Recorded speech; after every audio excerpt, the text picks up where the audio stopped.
Selamat pagi adik-adik.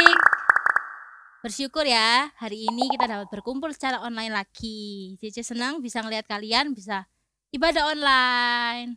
Nah, adik-adik, sebelum kita mau memulai ibadah hari ini, kita mau berdoa dulu ya.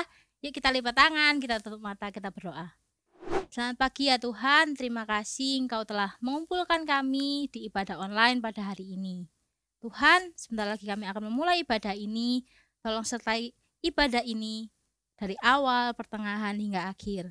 Kami juga memohon pengampunan-Mu Tuhan atas segala dosa dan kesalahan yang telah kami perbuat selama seminggu ini. Tuhan, sertailah kami, biarlah melalui ibadah hari ini kami mendapatkan berkat-Mu. Terima kasih Tuhan Yesus, dalam nama Tuhan Yesus, haleluya, amin.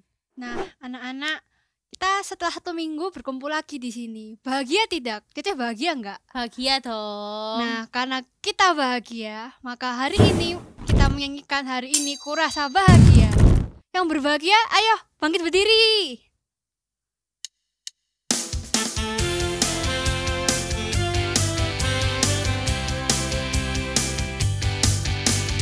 Hari ini ku rasa bahagia, berkumpul bersama saudara seiman.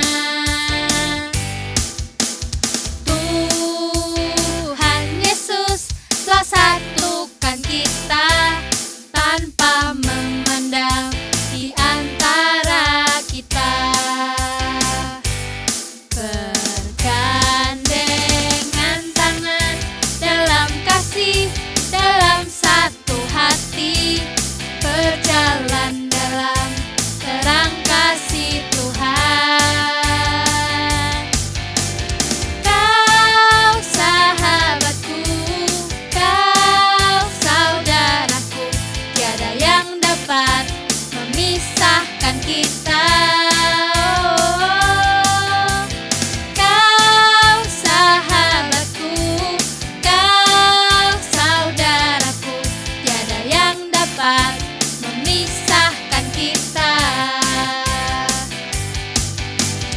Hari ini ku rasa bahagia, berkumpul bersama saudara seiman.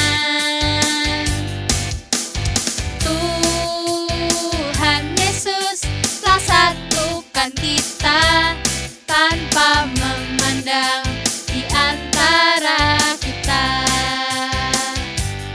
Bergandengan tangan dalam kasih, dalam satu hati, berjalan dalam terang kasih Tuhan. Kau sahabatku, kau saudaraku, tiada yang dapat memisahkan kita. Kau sahabatku, kau saudaraku, tiada yang dapat memisahkan kita. Tiada yang dapat memisahkan kita. Tiada yang dapat memisahkan kita.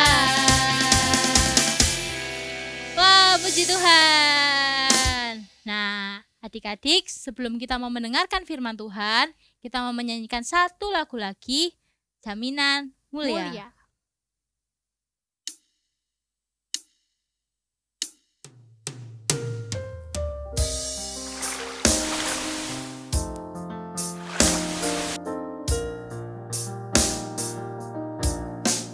Jaminan mulia ku diberi karena Yesus milikku.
tentang Yesusku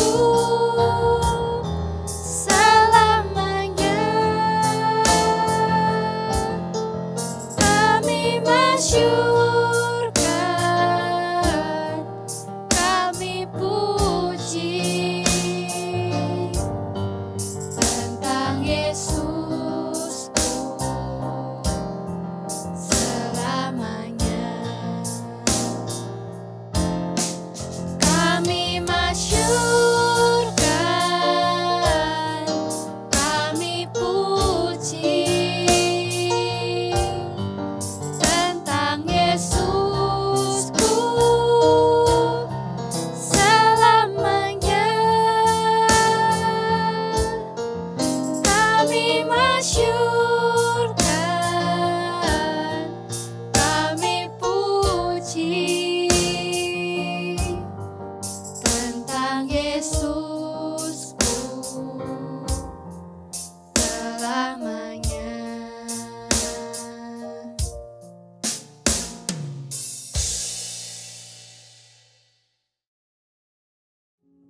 Selamat pagi anak-anak, kini tiba saatnya bagi kita untuk mendengarkan firman Tuhan. Mari kita berdoa. Tuhan, kami mengucap syukur lagi karena kesempatan yang Tuhan berikan lagi buat kami untuk kami mendengarkan firman Tuhan. Kami mau duduk diam, kami mau menyiapkan hati kami, menyiapkan pikiran kami untuk kami boleh mendengarkan apa yang menjadi isi hati Tuhan buat kami pada hari ini. Tuhan, berikanlah kami hikmat-Mu, mampukan kami untuk mengerti, mampukan kami juga untuk melakukannya di dalam hidup kami. Di dalam nama Yesus hamba-Mu berdoa. Amin. Nah anak-anak, firman Tuhan yang Lause akan sampaikan buat kalian pada pagi hari ini terambil di 2 Raja-Raja pasalnya yang ke-18 sampai ke-20. Kalian boleh menyiapkan Alkitab kalian sambil Lause akan menjelaskan buat kalian semua ya.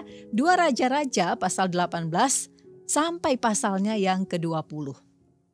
Anak-anak, kalau berbicara di cerita di pasal 18 sampai pasalnya yang ke-20 itu bercerita tentang seorang raja. Ya, seorang raja ini dikenal dengan seorang raja yang saleh. Saleh itu artinya dia adalah raja yang takut kepada Tuhan dan taat kepada Tuhan. Tapi anak-anak, sebelum Lause menceritakan tentang raja ini adalah raja siapa, dulu dia juga punya seorang papa, seorang ayah begitu, adalah raja juga. Ya, raja ini, papanya ini seorang raja yang tidak menyenangkan hati Tuhan karena dia tidak taat kepada Tuhan anak-anak. Loh, kok bisa tidak taat, Lause? Ya, betul. Dia tidak taat anak-anak karena waktu itu raja ini menutup bait Allah. Dan bukan hanya menutup bait Allah, raja ini juga melarang orang untuk menyembah kepada Allah. Dan bukan hanya itu, raja ini mengajak orang-orang yang pada saat itu ada anak-anak di Yehuda untuk menyembah kepada berhala. Kira-kira siapa ya raja ini? Ada yang tahu? Raja siapa? Ya, dia adalah Raja Ahas. Raja Ahas ini terkenal dengan raja yang sangat tidak menyenangkan hati Tuhan anak-anak. Tetapi ketika Tuhan melihat hal ini, Tuhan tidak membiarkan Yehuda ketika itu menjadi rakyat yang tidak taat kepada Tuhan. Apa yang dilakukan oleh Tuhan? Akhirnya anak-anak raja yang baru untuk menggantikan Ahas ini tidak lain tidak bukan, dia adalah anak dari Raja Ahas sendiri. Dan dia adalah Raja Hizkia. Raja Hizkia anak-anak adalah seorang raja yang terkenal saleh. Dia raja yang mengasihi Tuhan. Dia raja yang betul-betul melakukan apa yang berkenan di hati Tuhan. Kalau tadi Raja Ahas itu menutup bait Allah, berbeda halnya dengan Raja Hizkia. Justru dia melakukan hal yang sebaliknya. Dia mau mengajak orang-orang untuk menyembah kepada Tuhan yang benar. Seluruh patung-patung berhala ketika itu dihancurkan. Dia mau orang-orang pada saat itu sungguh berbalik untuk menyembah kepada Allah yang benar. Anak-anak Raja Hizkia adalah raja yang sungguh-sungguh mengasihi Tuhan. Kalau dibandingkan dengan Raja Ahaz waktu itu anak-anak, dia membayarkan upeti kepada Raja Asyur. Raja Asyur ini raja yang terkenal jahat ketika itu. Dia mau agar orang-orang yang ada di sekitar wilayahnya waktu itu menjadi orang-orang yang menyembah kepada berhala, bukan menyembah kepada Allah yang benar. Dan waktu itu Ahaz memberikan upeti. Apa itu upeti? Upeti itu adalah sesuatu yang diberikan kepada seseorang anak-anak sebagai bentuk ketaatan, sebagai bentuk ketundukan, atau sebagai bentuk untuk menghormati raja tersebut. Tapi tidak hanya berhenti di situ. Upeti yang diberikan kepada Raja Asyur waktu itu anak-anak ada tujuannya. Apa tujuannya? Agar Yehuda ketika itu bisa dilindungi oleh Asyur anak-anak. Supaya mereka bebas dari penyerangan oleh Raja Asyur dan juga prajuritnya. Dan hal ini yang sangat berbeda sekali yang dilakukan oleh Raja Hizkia. Dia tidak mau melakukan seperti yang ayahnya lakukan. Seharusnya memberikan upeti kepada Raja Asyur, dia tidak mau melakukannya. Upeti itu tidak mau diberikannya kepada Raja Asyur. Walaupun ada permintaan yang sangat banyak begitu ya, meminta emas dan seterusnya. Tapi anak-anak apakah hanya berhenti di situ? Tidak anak-anak. Hizkia ketika tidak memberikan upeti kepada Raja Asyur, maka ancamannya apa kira-kira? Ya betul sekali, ancamannya adalah Raja Asyur akan menyerang Yehuda ketika itu. Rakyatnya akan diserang anak-anak. Tetapi sebaliknya kalau Raja Hizkia memberikan upeti, maka rakyatnya bisa dijamin dengan aman. Tidak diserang oleh Asyur. Tapi anak-anak kembali lagi Hizkia adalah seorang raja yang saleh. Dia percaya kepada Tuhan. Dia tahu bahwa Tuhan akan menolong mereka untuk melalui masa-masa ini. Bahkan Hizkia meminta pertolongan daripada Tuhan. Bagaimana Hizkia memimpin Yehuda ketika itu anak-anak? Yaitu tadi seperti yang Lose katakan, dia mengajak semua rakyat untuk menyembah kepada Tuhan yang benar. Dia mengajak imam-imam untuk menyembah kepada Tuhan. Bahkan dia membuka bait Allah agar semua orang ketika itu menyembah kepada Tuhan. Anak-anak Hizkia tidak memberikan upeti karena dia percaya kepada Allah yang benar. Dia tahu bahwa Tuhan sanggup untuk memulihkan keadaan mereka ketika itu. Lalu anak-anak apakah hanya begitu saja Hizkia saleh dan seterusnya dia baik, dia ditolong oleh Tuhan begitu? Ternyata tidak anak-anak. Hizkia juga mengalami masalah di dalam kehidupannya walaupun dia terkenal saleh dan baik. Walaupun Tuhan berkenan kepadanya, dia juga menghadapi tantangan. Apa itu tantangannya? Dia jatuh sakit anak-anak. Dan ketika sakit dia merasa dirinya itu seolah-olah akan mati. Lalu dia meminta pertolongan dari Tuhan. Untuk apa? Untuk memberikan dia kesempatan hidup. Apakah Tuhan mengabaikan permintaan dari Raja Hizkia? Tidak anak-anak. Justru Tuhan memberikan kesempatan kepada Hizkia untuk apa? Hidup 15 tahun lagi. Wow, ada bonus hidup gitu ya. 15 tahun diperpanjang umurnya. Apakah hanya itu saja? Ketika Hizkia berdoa meminta pertolongan dari Tuhan, Tuhan pun menolong Hizkia dan Yehuda ketika itu untuk tidak diserang oleh Asyur. Bahkan Hizkia meminta agar Tuhan menolong melindungi mereka dari serangan Asyur waktu itu. Lalu anak-anak, apakah Tuhan menolong Raja Hizkia? Betul anak-anak. Dengan caranya Tuhan menghancurkan bahkan membunuh orang-orang ya prajurit Raja Asyur ketika itu sebanyak 185.000 orang. Lalu bagaimana caranya Tuhan melakukan hal itu? Tuhan mengutus malaikatnya anak-anak. Ketika Raja Hizkia, raja yang saleh itu meminta kepada Tuhan, maka Tuhan pun bekerja menurut caranya Tuhan.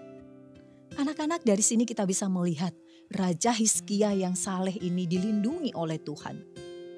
Tuhan berjanji kepada dia untuk menjagai dia. Itu adalah hasil atau buah dari kesalehan yang didapatkan oleh Raja Hizkia. Lalu bagaimana sekarang dengan kita anak-anak? Hizkia seorang raja yang saleh. Kita seperti apa kehidupannya? Kita adalah orang-orang yang baik mungkin. Kita adalah orang-orang yang mengasihi Tuhan dengan sungguh-sungguh. Kita adalah anak-anak yang setia datang kepada Tuhan dengan beribadah di hari Minggu.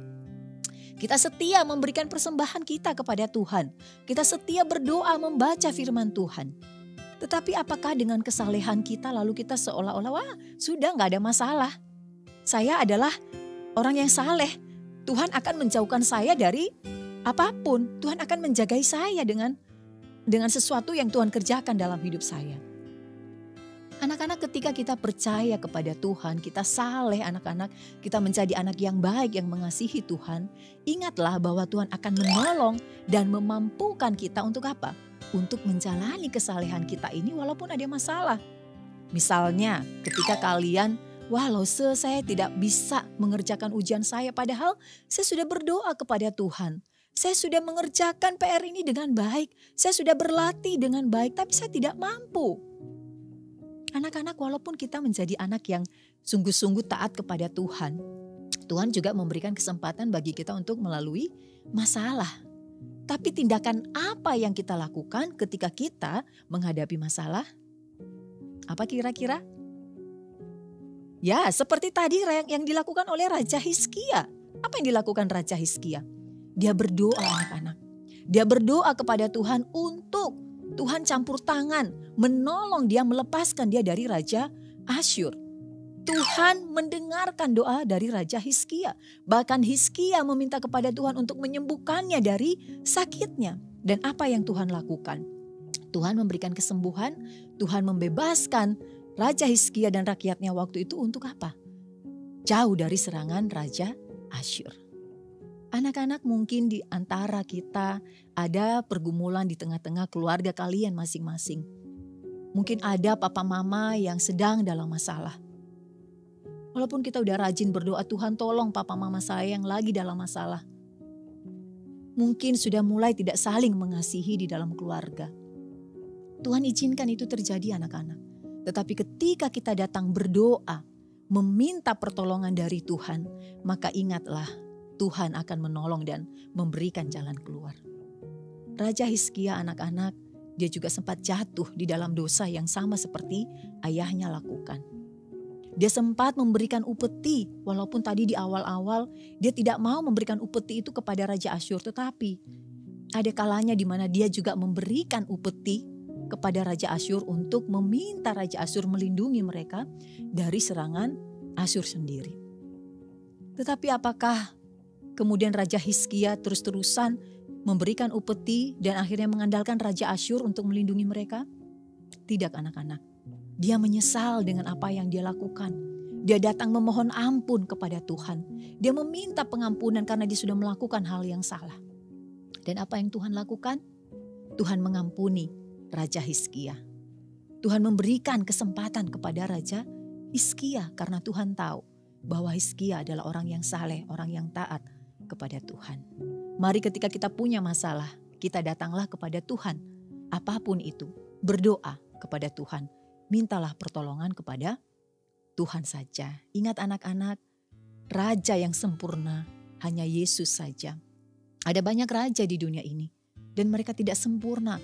Di tengah-tengah kesalehan mereka pun mereka punya pergumulan. Ingatlah, raja yang sempurna hanya Yesus saja.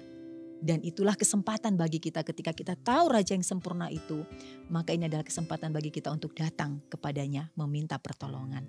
Mari kita berdoa, tapi sebelumnya kita berdoa, kita mau lihat dulu ayat hafalan kita di Mazmur pasal 81 ayatnya yang kedua. Silakan buka Alkitab kalian. Mazmur pasal 81 ayatnya yang kedua. Di sini dikatakan, bersorak-soraklah bagi Allah kekuatan kita. Bersorak-soraklah bagi Allah Yakub. Sekali lagi anak-anak, Mazmur 81 ayat 2. Bersorak-soraklah bagi Allah kekuatan kita. Bersorak-soraklah bagi Allah Yakub. Mari kita bersorak-sorak bagi Allah yang terus menolong dan memimpin kehidupan kita. Mari kita berdoa. Tuhan, kami mengucap syukur untuk firman-Mu pada pagi hari ini. Kami belajar dari seorang Raja Hizkia, raja yang saleh, raja yang mengasihi Tuhan, raja yang sungguh-sungguh menyembah kepada Tuhan yang benar. Tuhan, kami bersyukur kami boleh belajar di tengah-tengah kesalehannya. Tuhan mengizinkan dia untuk menghadapi masalah. Tetapi ketika Hizkia menghadapi masalah, dia sungguh-sungguh berdoa kepada Tuhan. Dia meminta Tuhan untuk menolong dan melindungi kehidupannya. Tuhan, ajarlah juga kami di tengah-tengah kehidupan kami ini, agar kami terus mengandalkan Engkau di dalam kehidupan kami. Ketika kami menghadapi masalah, kami boleh datang kepada Tuhan. Kami boleh berdoa kepada Tuhan, menyampaikan apa pergumulan kami kepada Tuhan. Seperti yang Hizkia lakukan, dia datang membawa masalahnya kepada Tuhan. Tuhan, tolong kami. Terlebih daripada itu ya Tuhan, berikanlah kami kemampuan agar setiap kami pun, setiap anak-anak-Mu boleh menghadapi masalah ini dengan penuh keyakinan dalam pemeliharaan Tuhan. Terima kasih Tuhan, sekali lagi biarlah firman-Mu ini kami boleh lakukan di dalam kehidupan kami karena pertolongan Tuhan saja. Di dalam nama Yesus, hamba-Mu berdoa dan mengucap syukur. Amin.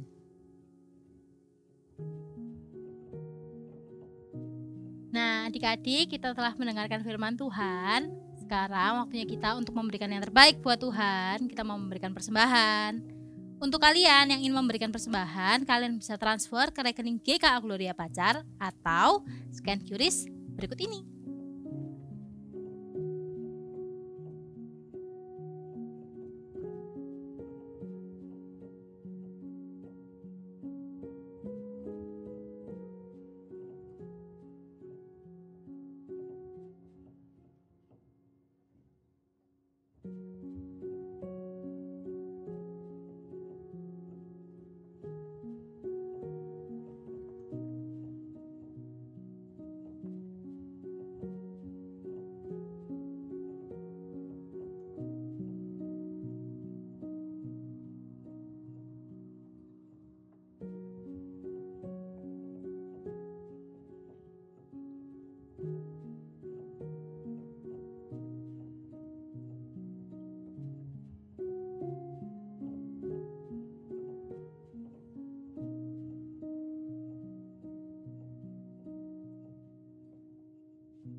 Adik-adik yang terkasih, marilah kita mempersiapkan hati kita dan menerima berkat dari Tuhan. Tuhan memberkati engkau dan melindungi engkau. Tuhan menyinari engkau dengan wajah-Nya dan memberi engkau kasih karunia. Tuhan menghadapkan wajah-Nya kepadamu dan memberikan engkau damai sejahtera mulai dari hari ini dan sampai Maranatha, Yesus datang kedua kalinya. Amin. Nah, adik-adik, ibadah kita hari ini telah selesai. Bagi kalian yang merasa terberkati dari ibadah hari ini, kalian bisa share link video ini ke teman-teman, saudara kalian yang belum beribadah agar mereka mendapatkan berkat yang sama seperti yang kalian dapatkan. Oke, happy Sunday. God bless you. Bye.